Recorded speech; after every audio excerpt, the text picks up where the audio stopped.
Good morning, ladies and gentlemen, my colleagues in Unth, Enugu. It is my pleasure to address you this morning as the Chief Medical Director of the University of Nigeria Teaching Hospital here in Itukozala, Enugu. As you are all aware, these are trying times. The coronavirus pandemic is here with us, and we're beginning to report community transmissions. Currently in Enugu, we have 8 cases, 6 active, 2 discharged, and what it means is that at any point we can have coronavirus in UNTH here. As management, we just wish to reassure you that we are in this together.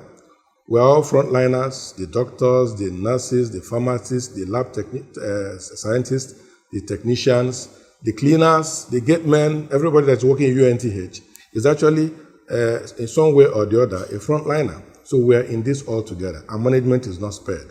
We just wish to use this opportunity to reassure all of us that we are doing a few things to ensure our safety as workers in UNTH, and to also ensure that when our patients come here, they get the best from us while we are staying safe.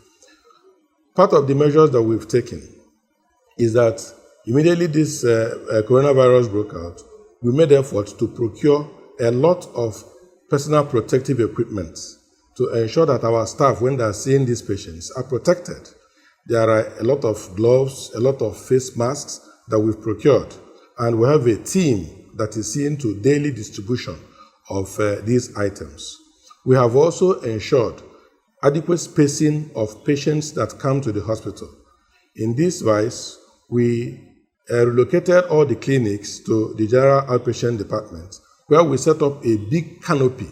In that big canopy, patients can ensure physical distancing while they are triaged.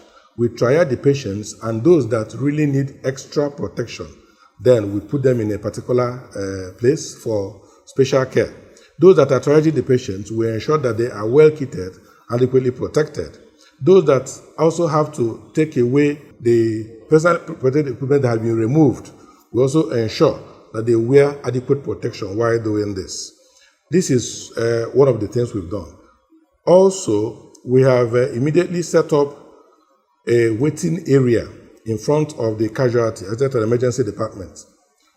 We started building it from the scratch. The whole idea of the waiting area is to ensure that when a patient comes to the A&E, if there's any suspicion, we will see where to keep such a patient before the infectious disease team can come and review adequately and take adequate management. Beside the waiting area, we also put up a medical emergency unit. The medical emergency unit is also to ensure adequate spacing of patients that come to present an emergency. This is a 16-bed facility which we built from the scratch within this period. We are also going to collapse one of our wards, the oncology ward. We're going to use it as an isolation facility so that when we have a patient that we need to take care of, they can be taken care of in that place. Also, we are providing enough water for every staff so that staff will have water to wash their hands. We have the biomedical engineering department has built a hands-free washing system that ensures that we don't touch any knob as we're washing our hands. We have a sample before my office, and we're also going to distribute so many samples, about 16 of them, around the hospital at different sites to ensure that people wash their hands without further contaminating them. The tally that we use at the gate, they are adequately sterilized every day for people's use, and immediately they are collected, they are also re-sterilized. The gate men that are collecting them also are properly covered. We also, as part of the measures, set up a high-powered task force that is headed by the Chairman Medical Advisory Committee, in which all the deputy CMACs are also members. The head of nursing are members of this task force. They ensure day-to-day running of the hospital, ensuring safety of our staff and adequate attendance to the patients. I also want to inform us that we are in communication with the State Epidemiology Unit, in fact with the Honorable Commissioner of Health and all that are involved in the COVID fight in the state. So we have a very good collaboration with the state, and each time we've called them to come and review any patient, they have come.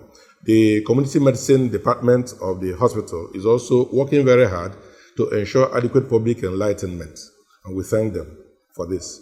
We're also in communication with the Ministry of Health. I talk with the Director of Hospital Services every day to ensure that we're in tune with whatever is happening at the national level. And the NCDC too, we're working closely with them to ensure that all that we're doing here is within the prescription. We are trying to also get a testing center for UNTH. If we have a testing center, we'll be better equipped, we'll better test our people, know those that are exposed early, and commence early management, as the case may be. So as part of the effort to ensure our preparedness for this COVID-19, we have been doing training of our staff, starting with the staff at the A&E, who are the people that are most in the front line. The infectious disease unit of the hospital has been doing this training conscientiously.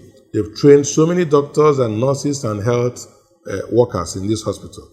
Further expansion of this training will involve our team who have been trained by the CDC on infection prevention control to step down what they have learned to every department of this hospital on infection prevention and control, which is very important. The idea is that each hospital will own its own IPC.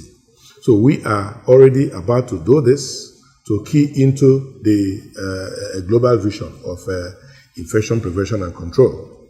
So in that tune, UNTH will be conducting step-down training for their healthcare workers in batches to ensure that every healthcare worker in this hospital is in tune with the hand hygiene as well as the waste management protocols and antibody-resistant management protocols needed to ensure the safety of all healthcare workers in the hospital.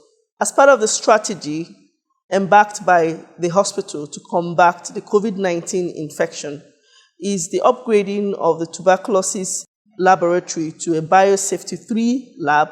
This will ensure that we can be able to test for COVID-19 in the hospital using the GeneXpert protocol. Likewise, our PCR testing facility has also been upgraded to ensure that we can also conduct PCR testing of COVID-19 within the hospital.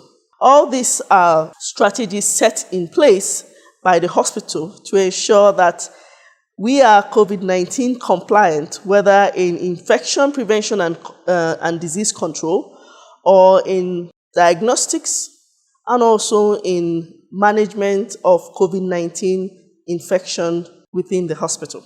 Part of what we have also done in preparedness for this COVID-19 is that we have encouraged a number of our departments to become more productive. I already told you about the biomedical engineering. The pharmacy department also has been producing all the hand sanitizers that we are using. And even beyond this hospital, we're already supplying some other places with our hand sanitizers. They're producing soaps and spirits that we're using to clean surfaces. The nursing services department is already producing face masks. The community medicine department produced a number of hand sanitizers and liquid soaps, which they have donated to the hospital for our use. These we have distributed accordingly. Again, a consultant in this hospital, a consultant in ophthalmology department, she wishes to remain anonymous, has also on her own developed face shields for us, about 1,000 pieces she's made for us, and we have distributed these accordingly. And she wants to make as many as we need. So these are all the efforts that people are making, and these are very, very laudable efforts. We encourage them. Finally, I just wish to once more reassure you all that we know that COVID is here with us, but we shouldn't panic. We should be careful. We should ensure that we observe all the prescriptions that have been given, all the rules and regulations we should keep. We should maintain adequate physical distancing. We should wash our hands regularly. We should wear our face mask when we are outside. We should also follow all the health educations that is going on in the public, in the media, and every part of this country. There are leaflets that we've shared out in the hospital. We should endeavor to go through them to see the symptoms, so that once we observe any of these symptoms amongst ourselves, we know where to present. We have set up a very good protocol for management of patients. If anybody has any problem, the number to call is also there on the protocol. I want to assure you that this virus shall not overrun us. We shall overcome. Nobody should be afraid. We should just do the things we're supposed to do well. At the end of the day, we shall all live to tell this story. I want to thank you for the effort you're putting to make UNTH great. Thank you so much as you partner with us to grow our system. Thank you.